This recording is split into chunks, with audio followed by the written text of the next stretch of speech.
नमस्कार विद्यार्थी मित्रांनो, आपल्या सर्वांचे आपल्या लाडक्या एम.एन मॅथ मराठी यूट्यूब चॅनलवर हार्दिक स्वागत करतो. आपण आज मनोरा म्हणजेच पिरॅमिड हा प्रकार स्पर्धा परीक्षेच्या पेपरमध्ये येणारा अतिमहत्वाचा भाग बघणार आहोत. आणि 101% सांगतो की एनएमएस नावाची जी 8वीची परीक्षा असतात त्या परीक्षेमध्ये याचे 3 प्रश्न येणार म्हणजे येणार. मग हे कशा पद्धतीने सोडवायचे ते आपण आज बघू. परंतु आपण आपल्या या व्हिडिओला नक्की लाईक करा आणि जर आपल्या चॅनलवर नवीन आले असाल तर चॅनलला सबस्क्राइब केल्याशिवाय राहू नका. शेजारचं घंटीचं बेल दाबायला विसरू नका, म्हणजे जेव्हाही प्रथम आपला व्हिडिओ अपलोड होईल आपल्याला प्रथम नोटिफिकेशन मिळेल आणि तो व्हिडिओ बघायला आपल्याला सोपी जाईल. मग मनोरा म्हणजे पिरॅमिड. पिरॅमिड म्हणजे काय? एका आकृतीप्रमाणे बनवलेला एक पिरॅमिड आणि त्याच्या आधारावर विचारले गेलेले प्रश्न ते आपण सोडूया. बघा, पहिला प्रश्न आहे एम एन एल आय. हा दिसतंय एम, इथे दिसतंय एन, इथे दिसतंय एल आणि इथे दिसतंय आय, म्हणजे असा जाऊन असा जाऊन असा जाऊन असा झाला. याच पद्धतीचा याचा संबंध दुसऱ्या सोबत म्हणजे M O N G, M O पुन्हा इथे आला एन जी इथपर्यंत गेला, म्हणजे सारखंच दिसतंय. अशाच पद्धतीने याच्या प्रश्नाच्या आधारावर आपल्याला उत्तर शोधायचं आहे. P O N G, P O दिसतंय का? पी ओ एन जी सरळ आहे. मग याला शोधायचं उत्तर आहे आपल्याला पी ओ एन जी. इथून इकडे आला आहे, इकडे गेला. ऑप्शन मध्ये जर बघितला तर ओ पी क्यू यू दिसतंय का? ओ पी क्यू दिसतंय. ई अशा पद्धतीचं. हा सरळ होता, तो उलटा झाला.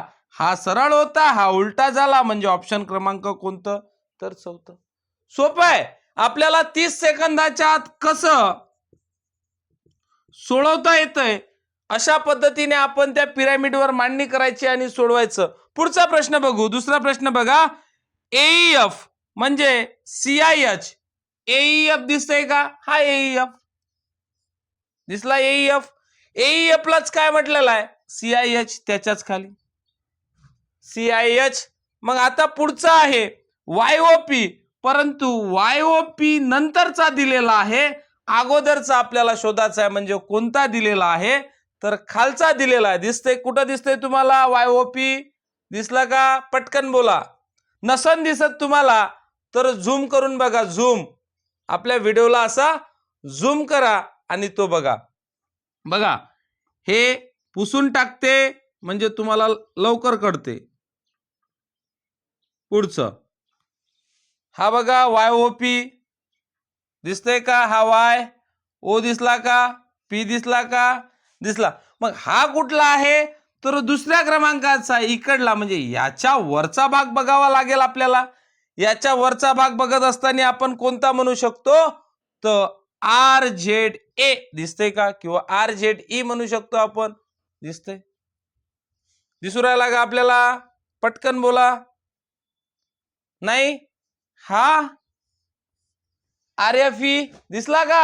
हा, चला, very good. R F E हा भाग येईल. याला सिमिलर हा भाग आहे आणि याला सिमिलर हा भाग आहे. अशा पद्धतीने याचं उत्तर काय येईल? तर आर एफ ई. ऑप्शन क्रमांक हा तिसरं. समजलं? पटकन चला पुढचं बघू. तिसऱ्या क्रमांकाचं युके टी डब्ल्यू एक्स. आता इथे याचा संबंध याच्यासोबत नाही, याचा संबंध याच्यासोबत, असं काही आहे का? नाही. अशा प्रकारचे तिन्ही सुद्धा आहे. U K T W X, C A B F, R N Q Z A. अशाच पद्धतीचा आपल्याला शोधायचा आहे. मग बघूया आपण. युके टी डब्ल्यू, यू कुठं दिसतंय? इथं दिसतंय. You K T W x म्हणजे अशा पद्धतीने तयार होऊन राहिला भाऊ. दिसून राहिला.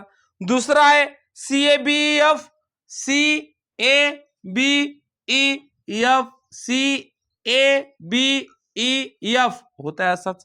तिसरा बघू. R N Q Z A. R N Q Z A दिसतंय का? आर कुठं आहे? हा इथे. आर दिसला. एन दिसतंय का? पण इथे नाही. मग इथला आर नाही, मग इथला असल R N Q Z A. हा बघा इथे पुसून टाकते, पटकन बघून घ्या. हा R N Q Z A हा दिसला का? अशा पद्धतीचा ZA म्हणजे अशा, असा, असा आणि असा. मग याला सोबतीला कोणता आहे? तर याला सोबतीला हा आहे का? तर बघा, कारण हा नाही आहे. HXQYF बघा इथं दिसतंय तुम्हाला, H दिसला, XQY वर गेला, दिसतंय का? नाही. त्याच्यानंतर SN बघा, S इथे आहे, इथे आहे SN आडवा तिळवा इकडे चालला गेला, दिसते. R नंतर खाली आला, नंतर Y इकडे आहे, Z आहे, उलटा गेला, मधातला सुटलाय नाही. नंतरचा बघा FZPQ हा इथे दिसते, F दिसते, Z झाल्यानंतर E आला का, E झाल्यानंतर P नंतर Q झाला का नाही तयार भाऊसाहेब? असं समजलं का नाही? मग हा जे उत्तर क्रमांक तिसरा आहे हे बरोबर आहे. चौथ्या क्रमांकाचं आलं असतं, पण काय येत नाही याच्याकडे लक्ष द्या. इथे काय म्हटलेलं आहे? IL उलट झालं. ILMS हाच जर LIM जर असता तर जमलं असतं. आलं का लक्षात? परंतु नाही, इथे तसं LI हा आला असता, LIMSR, परंतु LI नाही आहे तर IM आहे, म्हणून हा येणार नाही, हा येणार नाही, हा येणार नाही. पर्याय क्रमांक 3 सोपा आहे, काही कठीण नाही. पिरॅमिड्स मध्ये एक तर ABC येणार नाही, तर 1 2 3 4 अशा पद्धतीचे अक्षर आणि अंक दोन पैकी कुठला ना कुठला पिरॅमिड आपल्या परीक्षेला हमखास येईल. मग याला सोडवण्यासाठी दुसरंही बघू. दुसऱ्याच्यातलं पहिलं बघा, 2 4 8 5 दिसतंय, 2 4 8 5 म्हणजे आपला एक चौकोन तयार झाला. 2 4 8 5 2 4 8 5 ला काय म्हणलं? 3 6 9 5 3 6 9 5 झाला त्रिकोण तयार. यालाच म्हटलं याने 8 11 14 12 8 11 14 12 आपल्या डोळ्यासमोर दिसतंय. मग 8 11 14 12 तर 9 13 15 12 हे उत्तर असायलाच पाहिजे, काहीच हरकत नाही. दिसतंय का? किंवा 9 12 15 13 असे असू शकते, परंतु हा इकून इकडे झाला होता, हा इकून इकडे झाला होता, हा असा असेल. म्हणजे काय? तर 9 13 15 12 पर्याय क्रमांक 3. 9 13 15 12 आहे का नाही सोपी? पुढचं 7 11 14 12 7 11 14 12 आता हे पुसून घेतोय. तुम्हाला मी पहिलेच सांगितलं बाबांनो, जर आपल्याला दिसत नसेल तर थोडं झूम करून बघा, म्हणजे आपल्याला अवश्य समजेल. आणि आपल्या व्हिडिओला नक्की लाईक करा. असे बरेचसे व्हिडिओ आपल्या MN मॅथ मराठी युट्यूब चॅनलवर दिलेले आहे, तेही सुद्धा तुम्ही बघून घ्या. 7 11 14 12 7 11 14 12 दिसतंय असं झाला. 7 11 14 12चाच नवीन तयार झाला 5 2 4 7 5 2 4 7 इकून असा, म्हणजे इकडं 3 वरतं 3 तर इकडं 3 इकून 1 तर इकून 1. समजलं? पुढचं पहा. इथं पहिले क्वेश्चन मार्क आहे, नंतर उत्तर दिलेलं आहे, म्हणजे 5 3 6 10. आपण याला पर्याय व्यवस्था नंतर घेऊन घेऊ. 5 3 6 10 म्हणजे इथून 1 इकडं 3 म्हणजे खालचा पर्याय ऑलरेडी दिलेला आहे. आपल्याला वरचा पर्याय शोधायचा आहे. वरचा पर्याय मगाशीपासून इथून 3 गेला होता आणि इथून 3 गेल्यानंतर इथून 1 आला होता, म्हणजे 10 13 15 12 हे आपलं उत्तर असायला पाहिजे. काय असायला पाहिजे? 10 13 15 12 आहे का? 10 13 15 12 पर्याय क्रमांक कोणतं? तर चौथ्या क्रमांकाचं. समजलं? चला पुढचं जाऊया. 2 4 5 2 4 5 याला पुन्हा पुसून घेऊया. 2 4 5 म्हणजे हा एक त्रिकोण तयार झाला, दिसतंय का? 2 4 5 चा त्रिकोण. 2 4 5 ला कोणता आहे? 14 11 12 वर दिसतंय, 14 11 12. आता बघा, हा त्रिकोण काय होता? तर उलटा होता खालचा, दिसतंय? 2 4 5 चा हा त्रिकोण 11 14 12 वाला सरळ झाला. पुढचं बघूया. 3 6 5 3 6 5 हा त्रिकोण दिसतोय, म्हणजे अशा पद्धतीचा त्रिकोण आहे. याचा उलट्या पद्धतीचा त्रिकोण कोणता होईल? तर याच्याच लाईन मधला 13 15 12 व्हायला पाहिजे. कोणता व्हायला पाहिजे? 13 15 12 आहे का ऑप्शनला? 13 15 12, 13 15 12 नसेल तर 12 13 असेल किंवा 12 15 13 असेल, जो कोणता असेल तो ऑप्शनला असेल. आहे का? 15 12 13, 15 12 13, कारण याची सुरुवात 14 न झाली होती वरच्या टोकाहून, तर 15 12 13 दिसतंय का? दिसतंय आपल्याला 15 12 13, 3 5 6, ओके, 2 4 5, 14 11 12.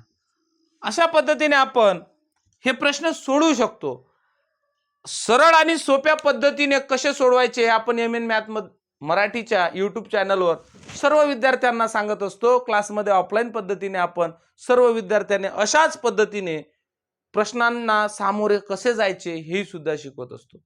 कारण हे प्रश्न फक्त NMS लाच येतात असं नाही, तर स्पर्धा परीक्षेच्या पोलीस भरती असू द्या, क्लरिकल असू द्या, आपला समाज कल्याणचं असू द्या, TATचा पेपर असू द्या, सोबतच आपले वनरक्षकाचं असू द्या, कधी कधी तर अशा प्रकारचे प्रश्न आपल्याला क्लास 1 क्लास 2च्या म्हणजे राज्यसेवेच्या परीक्षेमध्ये दिसतात, मग STIच्या परीक्षेमध्ये दिसतात. मग अशा प्रश्नांना सोपरे जात असताना त्याच्याकडे आपले सोडवण्याची एक स्ट्रिक असायला पाहिजे, ते आपण आपल्या MN मॅथ मराठीवर विद्यार्थ्यांना सांगत असतो. विद्यार्थी मित्रांनो, आपण आपल्या प्लॅटफॉर्मवर मराठी व्याकरणांचे सुद्धा व्हिडिओ आपल्या विद्यार्थी मित्रांसाठी देत असतो.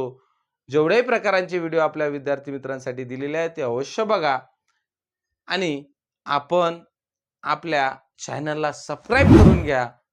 जर सबस्क्राईब केले असेलच तर ते आपल्याला नोटिफिकेशन मिळतात. आणि जर हा व्हिडिओ आपला फेसबुकला बघत असाल तर त्याला लाईक करा, शेअर करा. इंस्टाग्राम आणि टेलिग्रामला सुद्धा आपल्या जॉईंट व्हा. MN मॅथ मराठीचे प्रत्येक प्लॅटफॉर्मवर आपले दिलेलं आहे, त्या माहितीवरनं आपण तिथे जाऊ शकता आणि आपला व्हिडिओ बघू शकता. अशाच वेगळ्या नवीन आणि बुद्धिमत्ताच्या व्हिडिओमध्ये पुन्हा आपण भेटूया. तोपर्यंत सर्वांना जय हिंद, जय महाराष्ट्र.